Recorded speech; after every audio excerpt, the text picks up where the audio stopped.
Hello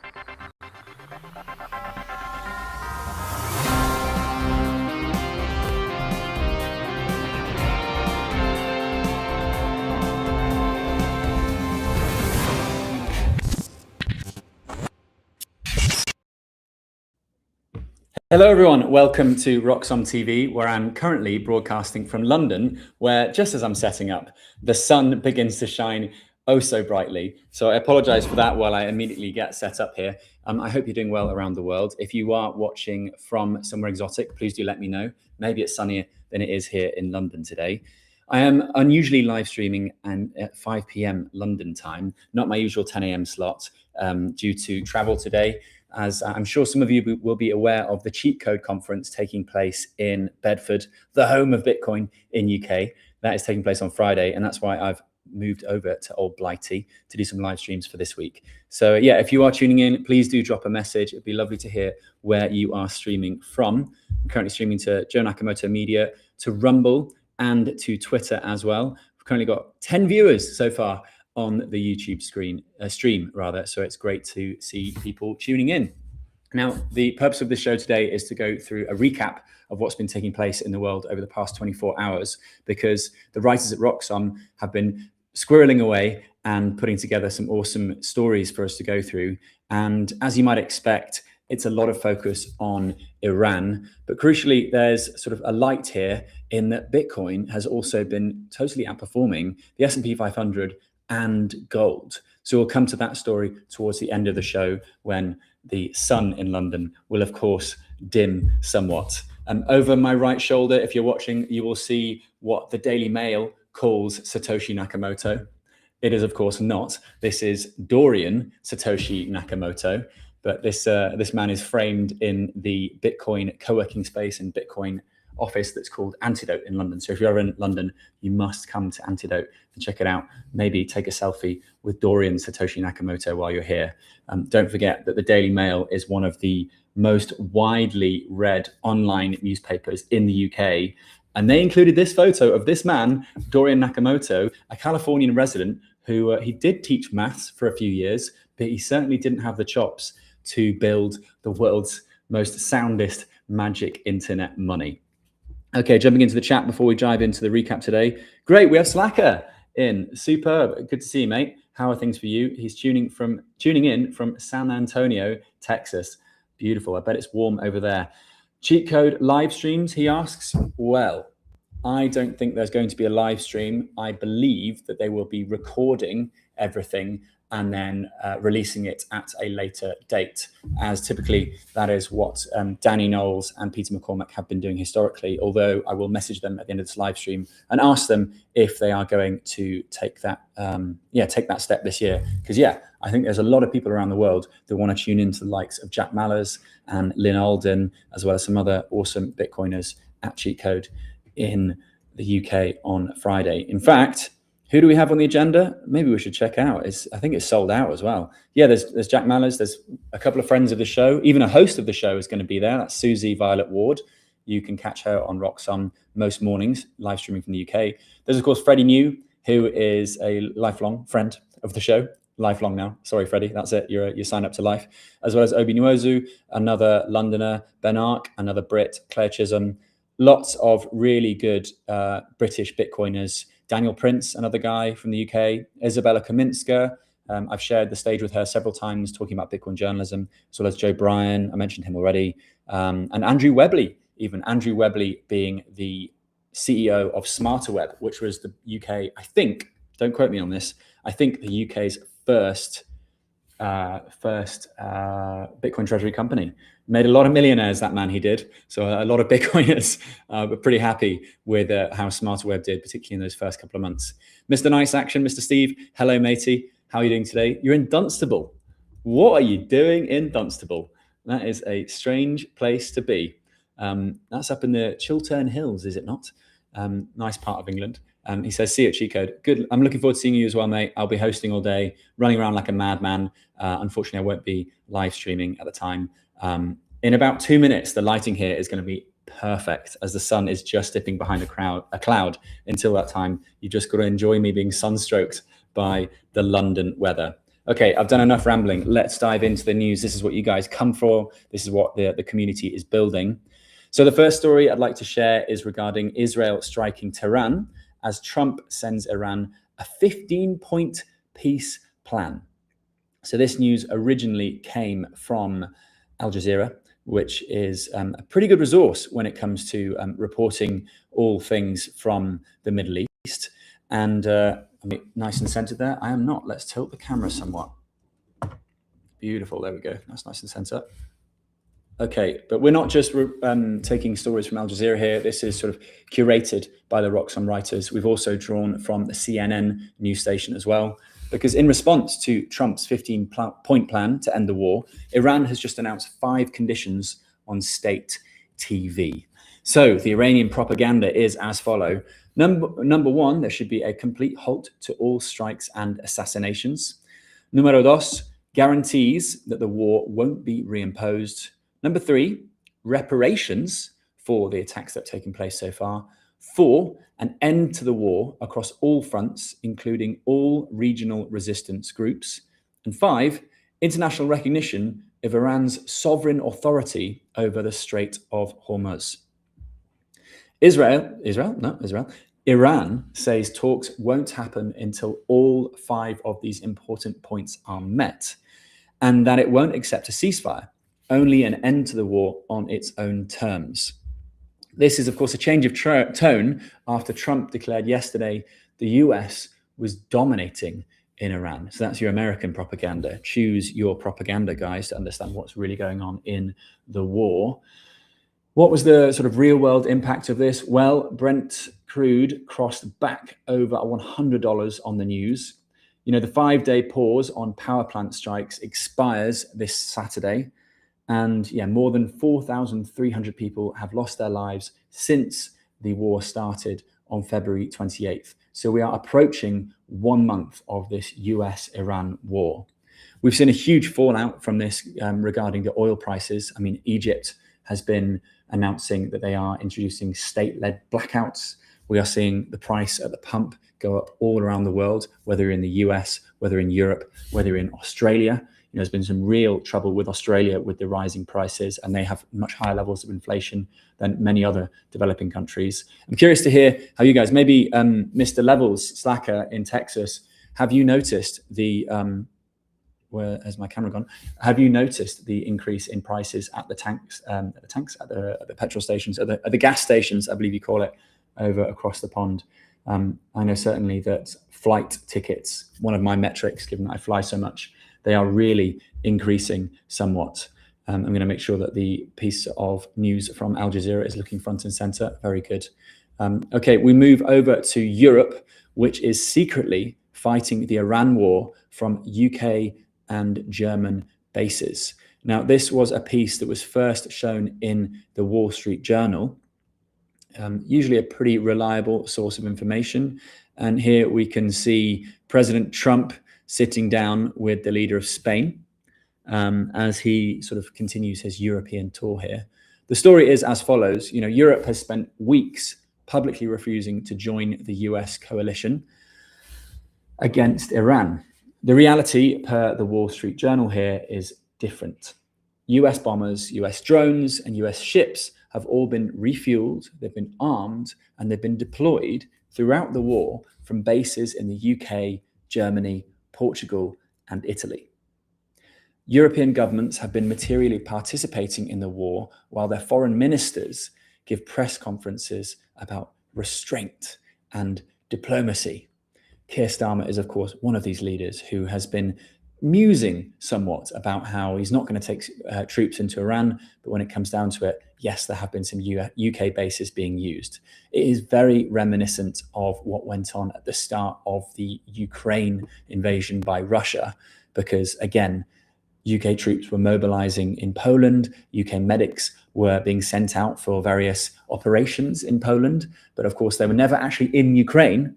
They might have been providing military console at times, but they were never seen in Ukraine because that would insinuate that the war in Ukraine would become more of a hot war between the European powers and Russia, not just Ukraine and Russia. And that's the key thing here. They don't want it to spill over into an all-out sort of huge, world war. They want to keep it localized. And again, this is the same situation rather in Iran. They want to keep it localized, but at the same time, as the Wall Street Journal here is reporting, some of these European powers are actively providing the US with the means to continue and to bolster their attack on Iran.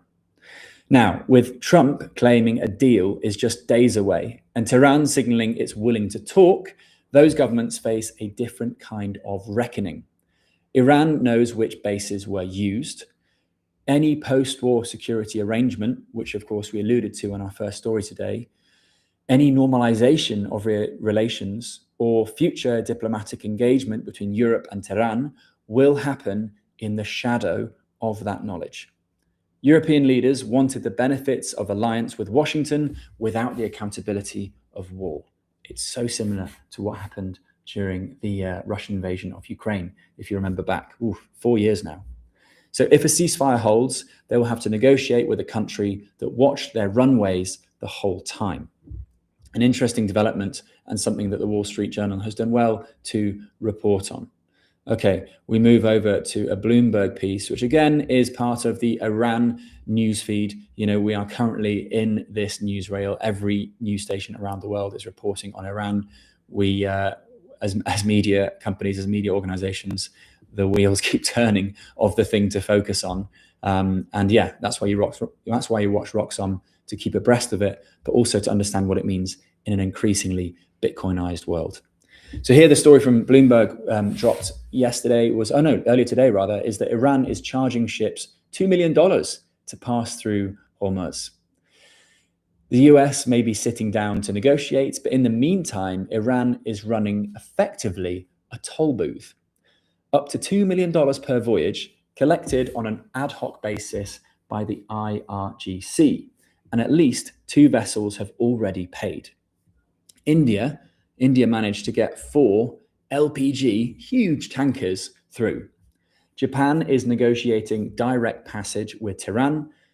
China, Pakistan, Malaysia, and Iraq are all in talks with the IRGC for transit slots. Reportedly, Iran's parliament is now drafting legislation to formalize the fees permanently as part of any post-war settlement.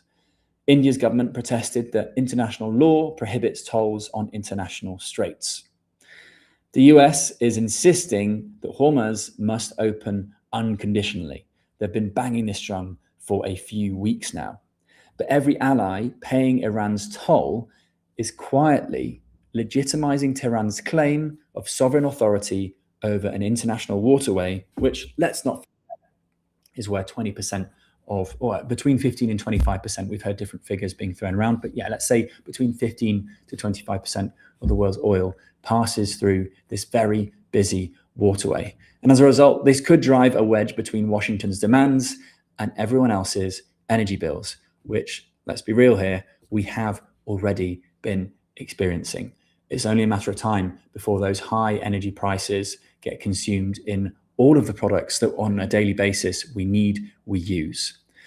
Another interesting development there from Iran, but I think we've probably had enough just now. As Wisdom Bars shares in the chat today, hello mate, how you doing? Are you based in the US? I guess with Wisdom Bars. I don't know, I just feel like that's an American name, but he shares Iran is not playing around. BF, good to see you, mate. Hello, he says, Joe Cool. Cheers, dude. Good to see you. Thanks for hanging out today. Do you like my new wonderful setup? This is live streaming today from the London offices of Antidote, which is a Bitcoin incubator and Bitcoin startup space. Very cool spot. I've only just arrived 20 minutes ago. But yeah, well worth checking out if you are in London. Hello to Plastic as well. Good to see you, mate. Thanks for tuning in today. I hope you're all following Roxom TV as well. They have writers working almost around the clock, I want to say, on ensuring that you get the right news delivered with a Bitcoin lens. They hire Bitcoin hosts like myself, who are, of course, news hounds. We are either former journalists, former reporters, former news commentators and analysts, but also people that understand. Some of them even hold Bitcoin. Not me, though. I don't hold Bitcoin, sir. No Bitcoin on me at all. I am just very interested in the tech, as you all should be as well. we are no longer able to sort of talk publicly about our holdings of Bitcoin. I think that's a really bad idea now. And that's why, yeah, you should definitely not share publicly that you have Bitcoin. Hence why I'm saying I don't have any Bitcoin. I just like the tech. I'm just in the Bitcoin co-working space because I really like the community, really like the guys, and I like to tell the news told through a Bitcoin ban. Okay, let's pass on to some social commentary to keep you up to speed with what's going on with my wonderful UK government, because the House of Commons last week shared a proposal to ban social media for children. Here you can see the full report shared on the UK Parliament website. And this is, of course, something that we're seeing all around the world. Most major governments are entering homes, entering screens in quite a subtle way, but in a manner to try to curb children's behaviors, and in particular, sort of the downstream effects of too much time online and the downstream effects of too much time on social media. I'll share my opinion on this and the sort of Bitcoin lens that we can frame it with towards the end of the story. Let's just bring you up to speed with what the House of Commons is discussing. Because the Children's Wellbeing and Schools Bill, it returns to the House of Lords today after a contentious Commons vote earlier this month rejected a full social media ban for under 16s. What replaced it is arguably more alarming for civil libertarians. I know a lot of you guys watching are more in the sort of libertarian, maybe you're in the anarcho-capitalist camp. I know that certainly the Bitcoin space, generally speaking, is more libertarian leaning. So it's interesting that the Commons amendment here gives the Secretary of State, who is currently Liz Kendall, unilateral power to ban or restrict children's access to any internet service. So without going through Parliament or Ofcom, but by ministerial decree. It's very Nayib Bukele-esque if I was to compare it to another government that is increasingly authoritarian. That power, interestingly, could extend to the under 18s. It could also restrict VPN use, obviously a key tool, a key privacy tool, and a tenet for everyone that is a journalist nowadays when researching things online. The EFF called it a massive expansion of executive control over the internet. Now, age verification requirements like face scans and ID uploads are already mandatory across large swathes of UK online services. You may remember the bill that came through last year, which effectively restricted children and under 18s generally from getting access to naughty websites. You know, they had to KYC and share their passport information if they wanted to go on a porn site, for example. Naturally, kids being kids, they're going to find a way around. And, you know, if you think back to when you were a teenager, how much more tech savvy were you than the people trying to regulate you?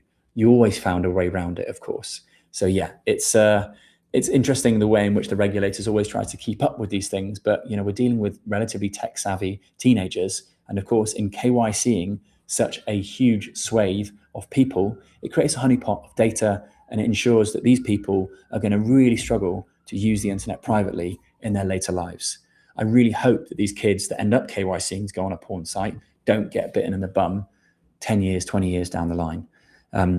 This is obviously going to happen though, because every time there is a KYC honeypot, there is always some sort of data breach. There's always some sort of data leak. And if you don't believe me, well, just look at the crypto attacks that are taking place in France right now as we speak. There's a new attack every 2 to 3 days. And it's because there was a giant honeypot of data created, mostly due to the government, because, you know, you had to do your taxes. Like, obviously you have to do your taxes, and the tax returns were then leaked by a tax minister in France. And that led to more and more Bitcoin and crypto people in France being attacked, being ransomed. Some of their partners, friends, girlfriends were taken hostage. And that was because of these increasingly draconian KYC laws. So it's a really important thing to talk about. It's a really important thing to raise awareness of. And ultimately, when it comes to ID uploads, when it comes to increasing levels of KYC, that always leads to data breaches, and it always leads to more and more surveillance. So this story coming out of the UK is quite interesting in the way in which it sort of swerved the original ban on social media and might end up becoming a worse vector for the loss of privacy and for ultimately more and more KYC. So yeah, the Lords vote today, a couple of hours ago even, on whether to accept the Commons version or to send it back. The bill was sold as child protection. It's always for your kids, isn't it? It's always for the safety of children. But what passed is a mechanism for a single minister to decide, without parliamentary oversight, what the internet looks like for an entire generation. Interesting story coming out of the UK here. I'm going to dive into the chat here to see what the comments are like. We have, for example, Wisdom Bars, who's in America. Ah, nice one, man. Glad to hear it. He says, I like the new setup you have. Thank you, sir. Keep up the Bitcoin journalism. What do you think of the reports of Iran and Bitcoin mining and holding? Yeah, historically, Iran has mined Bitcoin. I think that, Iran is a huge, huge territory.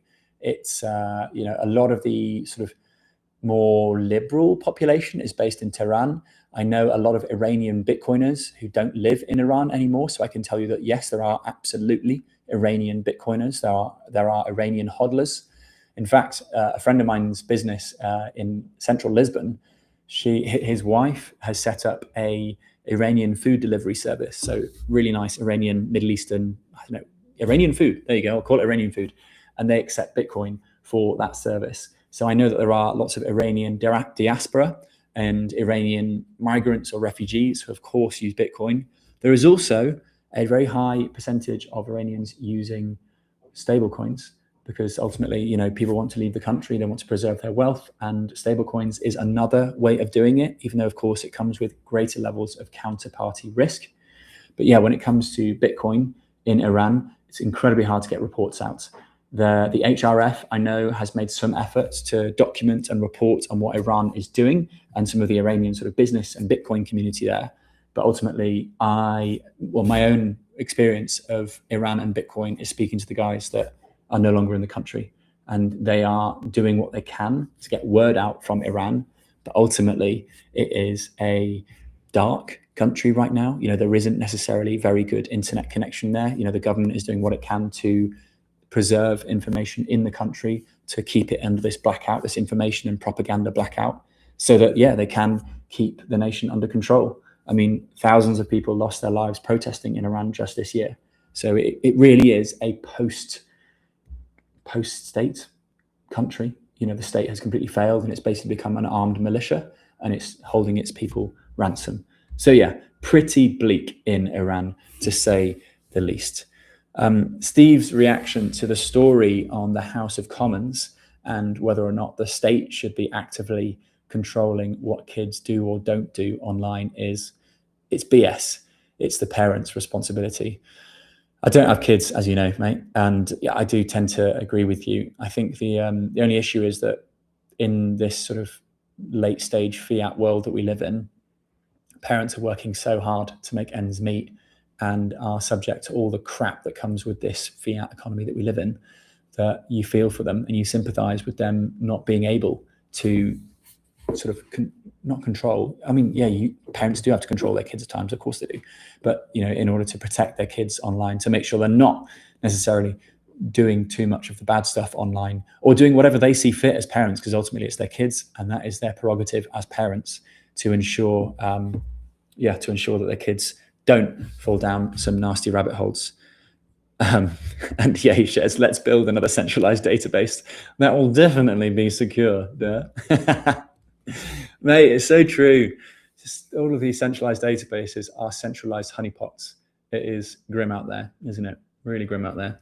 But this is just what the state does, isn't it? The state gets bigger and bigger and bigger because the money printer gets bigger and bigger and bigger. So we've got to get used to it and we've got to raise the alarm and, talk to people as best we can to share that there are alternative ways of doing things. And we don't just need the government to govern us harder.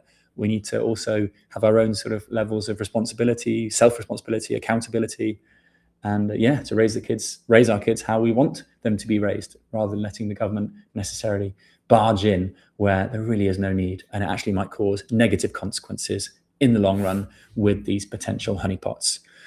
Okay, meanwhile, there's another question, and it comes from Arthur. I'm keen to watch the Peaky Blinders film at the moment, and Arthur just makes me think of Arthur Shelby. So I'll read this in an Arthur Shelby accent. What is the best UK short hop winter retreats? INYHO. Is it Malta, Madeira, or the Algarve? Sorry, no, that is way too brummy. He's not that brummy. Apologies to any Birmingham people listening. That was my attempt at a Birmingham accent. Do any of them have live jazz? El Salvador was nice, but musically limited. Mate, that's so true. There is no music scene in El Salvador. So what is the best UK short hop winter retreat? Oh, short hop. I would go with Madeira, mate. Madeira is an older population, right? I'll keep the question pinned on the screen. Madeira is an older population. It is getting younger. There are more and more families moving out there. There are more and more young people moving out there, people that crave countryside and good quality of food and good quality of weather. Is that a thing? Good weather quality. In terms of the jazz scene, you're going to get a lot of fado. If you're not familiar with fado music, it's like this Portuguese style, which sounds almost operatic. It sounds like shanty gypsy opera, I guess you'd call it, with lots of like jangly guitars on acoustics, classical guitars rather, and they almost play these lute style things. It's really nice music, but it's not quite jazzy. There is a music scene in Madeira, but yeah, it's very small. Ultimately, it's an island, right? I think that when it comes to musicality and music, you're better off going to Switzerland, mate. There's a big jazz scene there. You can use Bitcoin there. It's obviously a lot more expensive and it is colder. But yeah, if jazz is your beat, then I'd go over to somewhere a bit more developed. The Algarve in winter is it's pretty dead. I wouldn't necessarily recommend it. Malta, I don't know much about it other than Adam Back, Mr. Satoshi Nakamoto himself. Adam Back is based out there. He's not Satoshi, of course he isn't, but a lot of people think he is. So yeah, I think when it comes to jazz and warmth, maybe better off going to the Caribbean, although there you're going to get a lot more soca music, a lot of calypso, steel pan stuff. But within that, there are lots of very talented musicians. I lived in Trinidad for a year and played more music there than I did in anywhere else in the world. But yeah, it's not very Bitcoin friendly. I think your best bet is probably Madeira. But try before you buy. Go for a long weekend, see if you like it. Spend some sats there, meet the Bitcoin community, go to the Bitcoin co-working space, maybe check out the SEC. It's called the Sovereign Engineering Cohort. That would be a really good place to hang out as well. But ultimately, don't commit to these places until you've tried. I think the best thing to do is go for a holiday there and then treat it as, could I live here for 3 months, 6 months? Could I spend, a couple of months here? I find with a lot of the places I go to, I could spend a month, 2 months there. But when it comes to longer periods of time, I'm a bit like, I know where I want to live. And it's not necessarily those places. I just really want to highlight them and show that there are some awesome places around the world that are adopting Bitcoin in very meaningful ways. I've gone off script somewhat, and I wanted to bring it back to our world news told through a global lens. So we're going to move over to Lula, President Lula, who is he up to no good again? Well, not necessarily. But he is talking about something that a lot of the world is taking very seriously, which is rare minerals. Let's get my story front and center. It looks good like that. Beautiful. So in remarks Tuesday, widely read as a direct warning to Washington, the Brazilian president, Lula da Silva, said he will not allow countries to seize Brazil's rare earth and critical mineral resources. Is he shooting at China here? Is he shooting at US? It's probably the US because, they're the nearest one, but China has a Belt and Road Initiative in Brazil as well. So Brazil is a very important country when it comes to lithium and rare earth elements. All of these are critical to the future of tech. We are talking EV batteries, so electrical vehicle batteries, and semiconductors. The statement from Lula comes as the Trump administration has been pressuring resource-rich nations across Latin America and beyond to open up strategic mineral access to the United States. What's Trump been up to? Well, you all know this. He has already moved on Greenland, and he tried to leverage Venezuela's oil sector. Remember when he kidnapped Maduro and the world was fascinated and obsessed with Venezuela for all of 2 weeks? Yeah. Well, he jawboned Panama over the canal as well. So Lula's statement is a line in the sand, and it's a direct sort of statement at Trump and the US. He's basically saying, Brazil is not Venezuela. Don't you dare come and try to kidnap me. I think it's also a bit of a jab at China, which is investing, its soft power initiative is very, very different to that of Trump with the Belt and Road Initiative. the Belt and Road Initiative is investing billions and billions all around the world in the pursuit of rare minerals because, China is a growing country. It is it's an aging population, sure, but when it comes to tech, it blows the West out of the water. Everything in China is electrified and clean and brand new, and it feels like there's a new tier 2 or tier 3 city popping up across China almost overnight. Let me see the comments again. So Arthur, he says, thank you very much. Is Madeira likely to stay semi-autonomous from the EU crypto tax-wise? Madeira is Mad is short for Madeira here. Madeira will, if the EU were to take a swipe at Madeira, that would be very strange. I don't see why Madeira would change its tax laws in the near future. I think that, as with Portugal, it will stay with the 0% hodl, 0% forced hodl law, where if you use Bitcoin in Portugal, so you get paid in Bitcoin or you buy some Bitcoin, you earn some Bitcoin, if you hodl it for a year, then you can spend it tax-free. I've never had an accountant ask me to prove UTXO ownership or anything. Portugal is very much behind when it comes to tax accounting and that bureaucratic thing. I've had some Portuguese accountants just tell me, don't declare anything at all. Obviously, that's not tax advice. Obviously, that's not financial advice. And I aborted working with those people. But Portugal and Madeira, when it comes to Bitcoin, it is Bitcoin friendly, but it's also very much a developing nation in that regard. Read between the lines. And when it comes to the declaration of Bitcoin, obviously, seeing what has happened in France, it's probably not a good idea to tell the state that you have Bitcoin. And there are obviously 150 or 160 off-ramps in Madeira, if you think about it that way. So no KYC Bitcoin in Madeira might be the way forward. I don't know how to say this publicly without saying things that I don't want to regret saying. So basically, Bitcoin in Madeira is a good idea. That's what I'm going to leave it at, Arthur. Sorry, mate. Just read between the lines a bit with what I was saying, and I hope that helps you in forming a decision. I'm going to Madeira, by the way, in a couple of weeks' time, so I'm happy to report back with more news. But as I understand it, the tech scene there is developing, the Bitcoin scene is really doing well, and ultimately it is a very, very beautiful island where you can use Bitcoin for pretty much everything. So cool spot, very cool spot, and very much a hope for Europe. Super, that concludes our rundown. So let's just go to me full screen right now. The lighting is now perfecto because the London sun is setting in the background. There's one story that is very Bitcoin heavy that I want to conclude today's live stream with, and it is a good one. This is from, Bitcoin holding up pretty well, despite the fact that the rest of the world's trading, stocks, the rest of the world's economic activity is slowly grinding to a halt. The S&P is not dumping the way it did during the whole tariff crisis of last year. Do you remember that, guys? That the news cycle is now so messed up that we can't remember things that happened a year ago, which were momentous. I was looking back through the trading view of the S&P 500 over the past couple of years, and I was like, what was it that happened in April of last year? And of course, it was Trump slapping huge tariffs on any country he thought about, really. And the S&P after that moment went on a 7-month mega rally. And since the start of the Iran war, it has dumped quite considerably, whereas Bitcoin retook $71,000 this morning, is currently sitting at the $70,827 mark. So we'll round it up to 71,000. But basically, as Cointelegraph reported, Cointelegraph, of course, being my former employer, I worked for them for 2 or 3 years. Who wrote this? Let me see if I know them. I don't know Alan Scott, and I don't know Nancy Lubale.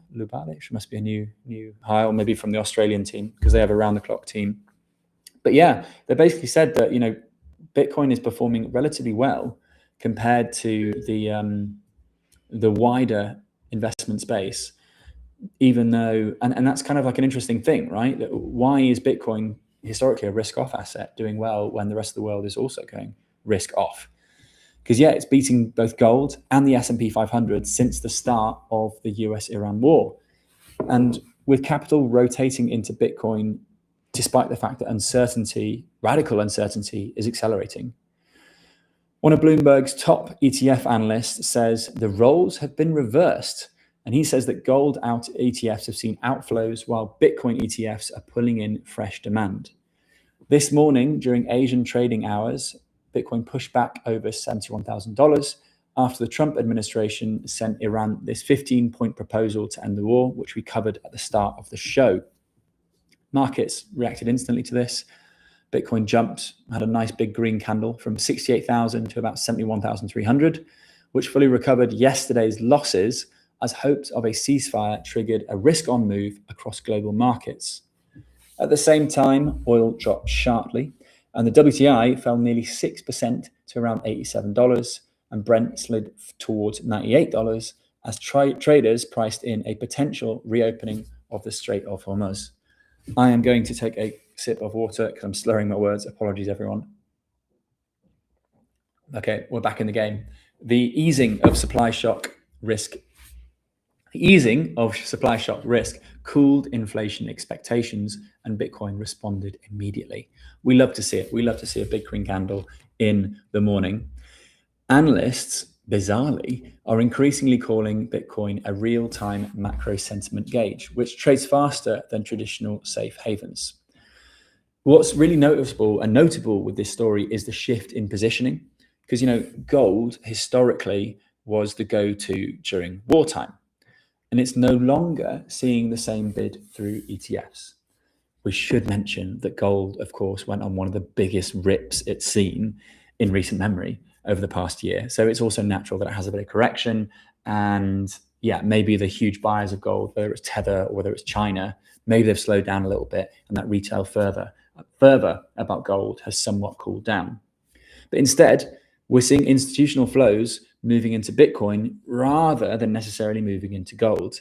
And this is kind of a structural change here, because in a digital, liquid, 24/7 market, capital, it's going for speed, portability, and global accessibility over physical settlement.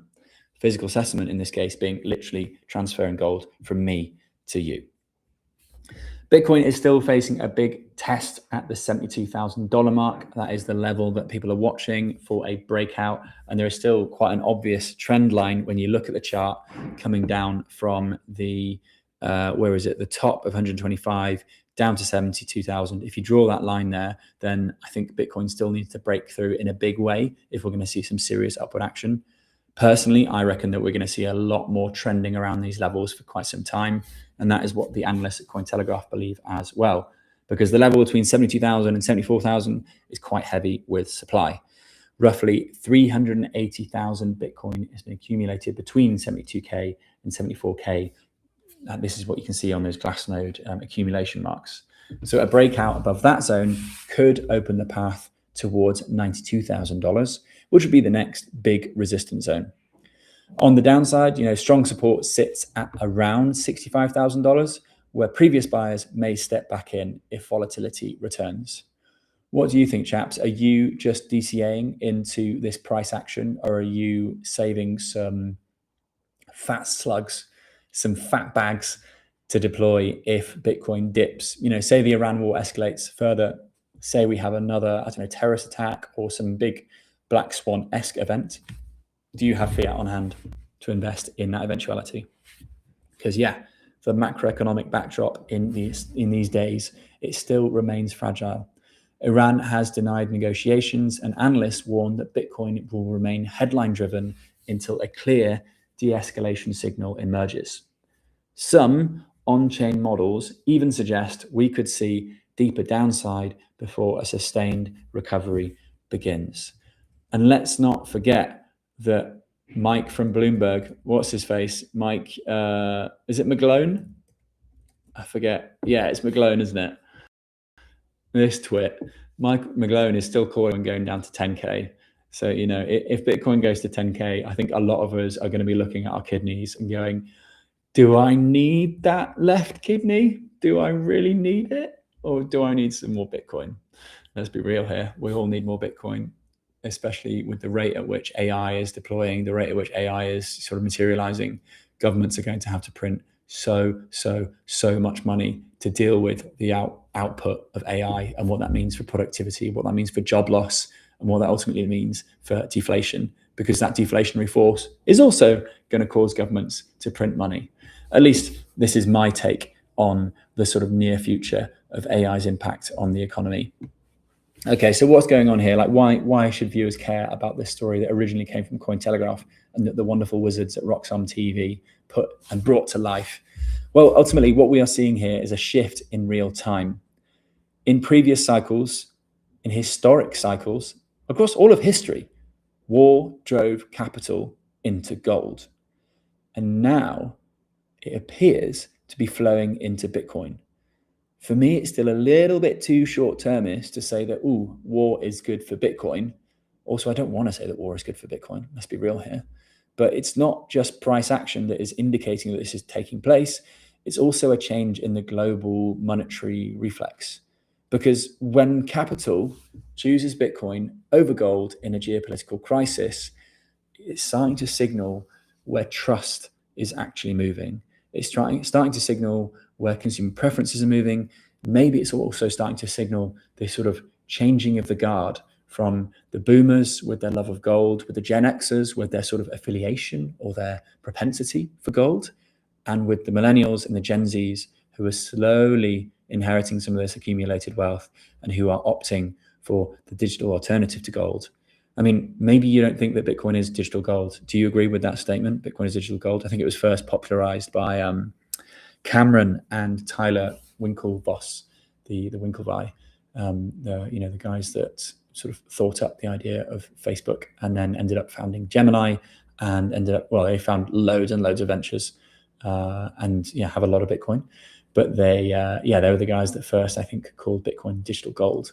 I think digital gold, calling Bitcoin digital gold, is actually not that helpful because gold is pretty useless to a lot of people in the sense that it isn't useful as currency, and it's only good if you're sticking to one place and you're confident that no one's going to steal it off you. But we've seen across history that lots of governments will try to seize your gold, and it isn't just in developing countries. It happened in 1933 in the US. It happened to some extent in 1971 as well. And the gold is relatively easy to seize if you don't have guns or protection. Bitcoin, on the other hand, is a lot harder to seize because ultimately, how is the government going to seize the thing that you don't even own in the first place because you never admitted to owning it? So what's the chat saying to my random discourse about Bitcoin just here? Plastic is saying that he is going to lump sum into Bitcoin. Good man. Any chance you give me a loan so I can also lump sum into Bitcoin? Meanwhile, Wisdom Bars says, I have a daily dollar cost averaging going, but the way my kidneys are looking, I can deal with one for more freedom money.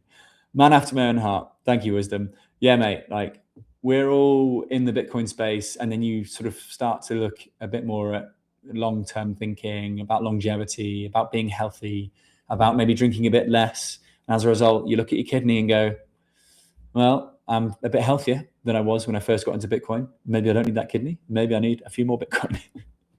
Of course, I don't have any Bitcoin. Of course, I do not have any Bitcoin. Never had any, just in it for the tech. And Steve just says Bitcoin is way better than gold. Bitcoin is Bitcoin, and it's way better than gold. Yeah, I think the digital gold stuff is just, maybe it speaks to the boomers in their own language, but I think it also ends up putting boomers down the wrong avenue. Like they think, oh, it's just digital gold. And it's like, no, it's so much more. Like, have you not seen what Lightning can do? Have you not seen instant payments? Have you not seen remittances? Have you not seen the way in which we're scaling Bitcoin with Liquid and with Arc and other layers on top, which is just making this open source money even more cool, even more useful? And yeah, we're going to see a lot more startups, a lot more circular economies, a lot more investments being made in the Bitcoin space, particularly as I think most people now are pretty okay with the fact that crypto is dying or dead, and that most of crypto is just a great big grift. It's kind of ironic that people still call cryptocurrencies, yet the only currency in the crypto space I've ever really seen in the wild is Bitcoin. Like, you know, you could make the case that maybe Ethereum is somewhat Bitcoiny, somewhat a currency, but nah, like who is actually using Ethereum as a currency? I've realized I've gone over the hour. I need to wrap up shop here because I've got another live stream coming in very shortly. So guys, thank you so much for tuning in. I'm going to go full screen here. Thank you so much for tuning in, everyone. This has been another Roxom TV live stream. If you're not following Roxom, please go check them out, ROXOM. They're on all the usual socials. They are on the money when it comes to reporting things in their own voice, which I am increasingly growing to appreciate. So go check them out on all the relative social medias. I've been Joe Nakamoto. I've got a new video dropping on Friday. It comes to you from Zambia. Yeah, believe it or not, there's a marketplace full of Bitcoiners in Zambia, and I can't wait to show you that. So excited to show you that on Friday. Hopefully I'm going to edit it by then. And yeah, have a wonderful evening where you are. The sun is setting. We're approaching the golden hour in London. Looks good. And yeah, I'm about to go to a meetup here that is all about stablecoins on Bitcoin. So if you're in the area, come and say hi. Thanks for tuning in, guys. Pleasure to be with you all. I really appreciate your comments. It's very kind of you to share them. Thank you, Plastic. Thank you, Wisdom. And yeah, I am going to tune in to you tomorrow at 10 a.m. with a 2-hour show. And then next week, I'll be back to my regular 10 a.m. schedule.